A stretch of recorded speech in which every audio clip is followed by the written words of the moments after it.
Hi there, just another check-in for the Breathing Spaces project on this Thursday morning.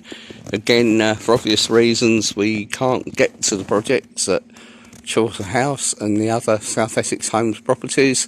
So, but one sort of positive from my point of view is that I have had some time to concentrate on spending some time on my own garden, which is usually the thing that gets the most neglected when I'm busy with the other projects. So I thought I'd give you a quick little wander around some of the things that are going on here. I'm just enjoying a cup of coffee in the garden, and I'll just have a little wander and show you what's happening. Managed to cut the grass this week and patch up a few spots where the grass hasn't grown and sow some new seeds.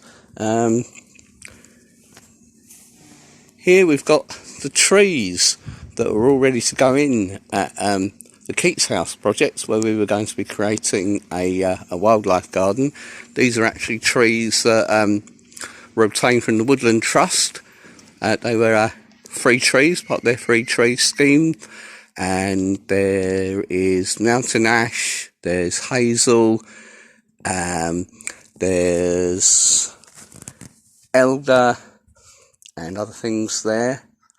And these three trees at the front actually are actually walnut trees. They're actually grown from walnuts I picked up when I was in Serbia a couple of years ago. There was just a wild walnut tree growing. I just stuck some of the nuts in my pocket and planted them, and out of about 10 that I planted, 3 have come up, and I don't know if you can see them, they're doing really well. So looking forward to getting them planted at one of the projects sometime, because they're a bit too big for or they will be when they start to grow. They'll be a bit too big for my own garden. So here's the trees, they're safe.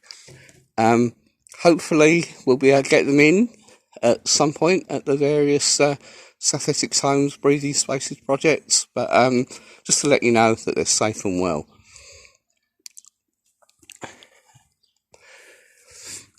And because we've got, and here we have, next to the Buddha, we have some wild garlic that's growing. I put that in here a year or so ago. It's coming up really well. Hopefully that will spread.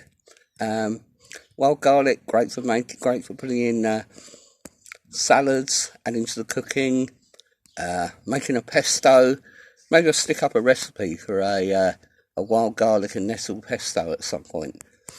And then behind that, we've got a blackcurrant bush, again, that was put in last year, I believe. And because it's quite a shady, north-facing garden, quite a lot of daffodils coming up, when pretty much everywhere else the daffodils are finished. But they've only just started flowering here in the back garden, even though we're, quite some way into April now. Rhubarb coming up here. Again, very late. We've got another rhubarb in our front garden at the front of the house that we've already harvested once. This one's just starting to come through now, so it's quite interesting. Just the difference a bit of shade makes, back here at the back of the house, where it's kind of quite shady a lot of the time, things are growing much more slowly.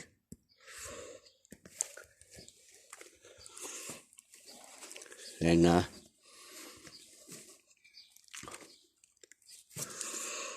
and then we've got tulips coming up here, more currant bushes, the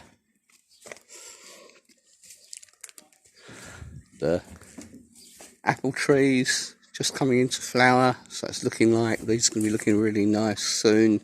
They'll become quite a display of blossom on here, and all the indicators showing that we'll get a good crop of apples, provided we don't get late frosts that might damage these blossoms. Been sorting out the compost bins over the last few days. They were getting a little bit out of hand, so I've been sorting those out, getting back to composting more of our kitchen waste. Well, we've always been composting our kitchen waste. It's been a little bit disorganised for the last few months, so I've been sorting that out. And here's my office where I tend to do most of my works, and now you know what my office looks like. Built this a few years ago, just from wood. Yeah, it's a nice space to work, nice space to kind of meditate a bit as well, and has a nice view out over the garden. And at the weekend, the plan is, you can see the fence panel there near the house. The plan is we'll be replacing the damaged fence panels on the other side of the garden, and so maybe a little report back when that's done. Anyway, just thought I'd give everyone a little tour of my own garden and how things are coming on there, and we hope to get some more videos up soon with some activities that, you know, in this lockdown time, that we can still do some breathing spaces activities, maybe some mindful exercises, some how-to films of how to do gardening, you know, if you're in a confined space, all that kind of thing. Anyway, speak to you soon. Bye for now.